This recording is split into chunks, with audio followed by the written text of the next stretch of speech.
Hello दोस्तों, तो आज हमारा टॉपिक है नरेशन। नरेशन का मतलब बातचीत, इसका बोल सकते हैं इसको आप वार्तालाप। क्या बोल सकते हैं इसको? वार्तालाप। ठीक है, तो नरेशन हम देखेंगे, थोड़ा सा शॉर्ट में देखेंगे और अच्छे समझेंगे। ठीक है, तो सबसे पहले इसमें नरेशन के दो पार्ट हैं आपके। एक तो है आपका डायरेक्ट स्पीच, दूसरा इनडायरेक्ट स्पीच। उसको आप ऐसे देख सकते हैं। ठीक है, ये जो नरेशन के हैं इसके दो पार्ट होते हैं। सबसे पहले देखिए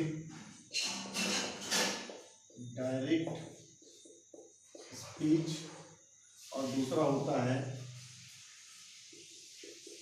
इनडायरेक्ट स्पीच। ठीक है, अब डायरेक्ट स्पीच क्या है? मतलब यानी जब कोई वक्ता यानी जो बोलने वाला जब सीधे सीधे किसी दूसरे व्यक्ति को बोलता है तो वो कहलाता है डायरेक्ट स्पीच। अगर मान लीजिए चलो किसी के द्वारा बोले वो तो क्या कहलाएगा? Indirect speech. आप अब समझेंगे। ठीक है, तो डायरेक्ट स्पीच मान के चलिए कि अपने पास सेंटेंस है, एक सेंटेंस अपने पास, ही सेड टू कीर्ति। ठीक है, ये कॉमा। ठीक है, आई लव यूर राइटिंग। ठीक है, ये अपने पास एक सेंटेंस है, समझिए, है ना। तो डायरेक्ट स्पीच दिख रहा है आपको, ये जो सेंटेंस दिख रहा है, ही सेड टू कीर्ति, उसने कीर्ति से कहा आई लव योर राइटिंग, है ना, मुझे तुम्हारी राइटिंग बहुत पसंद है। ठीक है, तो स्पीच देखिए, इसमें देखिए कि डायरेक्ट स्पीच और इनडायरेक्ट स्पीच में हम क्या डिफरेंस देखेंगे कि ये सीधी सीधी बात होती है ना। ये क्या है? ये आपके लिए डायरेक्ट स्पीच है। क्या आपके लिए डायरेक्ट स्पीच है ना। तो देखिए डायरेक्ट स्पीच के भी पार्ट होते हैं, है ना। इसमें डायरेक्ट स्पीच में आप देखेंगे जब ये आपका जो ये फर्स्ट वाला पार्ट है, ठीक है, क्या आपका जो ये फर्स्ट वाला पार्ट है ना, तो इसको आप बोलेंगे रिपोर्टेड स्पीच। क्या बोलते हैं इसको? Reported speech. क्या बोलते हैं इसे? Reported speech. जो फर्स्ट वाला जो कॉमा के पहले वाला जो भाग होता है उसको बोलते हैं रिपोर्टेड स्पीच, और जो सेकंड भाग होता है आपका ये वाला, इसको कहते हैं हम रिपोर्टिंग स्पीच।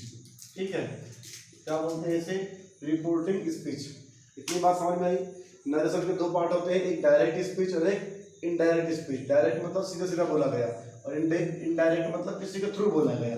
ठीक है, तो जो आपको एक सेंटेंस लिख के दिया हूँ ना, जो ये हमेशा आपको ऐसा सेंटेंस आएगा, तो जो कॉमा के जो पहले वाला जो भाग होगा, है ना, वो रिपोर्टेड स्पीच कहलाएगा, और कॉमा के बाद वाला जो भाग होगा वो कहलाएगा, जो इन्वर्टेड कॉमा के अंदर है आपको, ये कहलाएगा रिपोर्टिंग स्पीच, है ना। तो देखिए रिपोर्टेड स्पीच और रिपोर्टिंग स्पीच, इन दोनों में क्या क्या होता है? ठीक है, तो देखिए ही सेड टू कीर्ति, है ना, तो इसमें भी देखिए, इसमें भी क्या होती है, ये रिपोर्टेड वर्ब, जो रिपोर्टेड स्पीच का क्या होता है? ये सब्जेक्ट होता है। क्या होता है? ये सब्जेक्ट। क्या होगा? ये सब्जेक्ट। ठीक है, और ये सेड टू, ये क्या होगा? इसका वर्ब। क्या होगा? वर्ब। और कीर्ति क्या है? इसका ऑब्जेक्ट। क्या है इसका? ऑब्जेक्ट। इतनी बात समझ में आई। तो देखिए हर पार्ट में, चाहे रिपोर्टेड मतलब स्पीच के या मतलब रिपोर्टेड स्पीच के या रिपोर्टिंग स्पीच में, ये तीन भाग आपको दिखेंगे। एक सब्जेक्ट, एक वर्ब और एक ऑब्जेक्ट। इतनी बात समझ में आई। ये सब किसके अंतर्गत आ रहा है? ये सब अंतर्गत आ रहा है किसके? रिपोर्टेड स्पीच के अंतर्गत। क्या आ रहा है? ये रिपोर्टेड स्पीच के अंतर्गत क्या है? ये रिपोर्टेड स्पीच का सब्जेक्ट हो गया, ये उसकी वर्ब हो गई, और ये क्या उसका ऑब्जेक्ट। ठीक है, अब हम देखते हैं आई लव यूर राइटिंग। ठीक है, ये आपको लिखा गया है ना।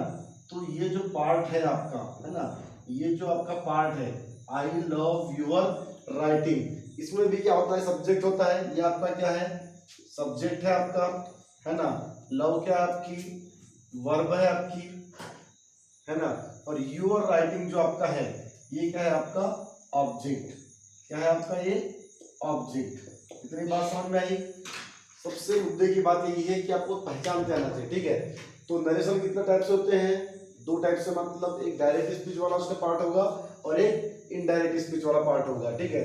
आपको देखिए डायरेक्ट जो सीधा सीधा बोला गया, जो इन्वर्टेड कामा के जो बाहर होगा और कामा से पहले होगा वो क्या होगा, क्या होगा वो, ये होगा आपका रिपोर्टेड स्पीच, है ना। और जो इन्वर्टेड कामा के अंदर में होगा ये क्या होगा आपका रिपोर्टिंग स्पीच। इसमें भी सब्जेक्ट होगा, वर्ब होगी और ऑब्जेक्ट होगा, इसमें भी सब्जेक्ट होगा, वर्ब होगी और आपकी ऑब्जेक्ट होगी। इतनी बात आप समझ गए होंगे, ठीक है। तो आज की वीडियो में बस इतना, ये परिचय था, हम इसको कल से कंटिन्यू करेंगे, तब तक आप इसे देख के आइए, ठीक है। Thank you. अगर आपको चैनल अच्छा लगे तो लाइक, सब्सक्राइब और शेयर जरूर करिए।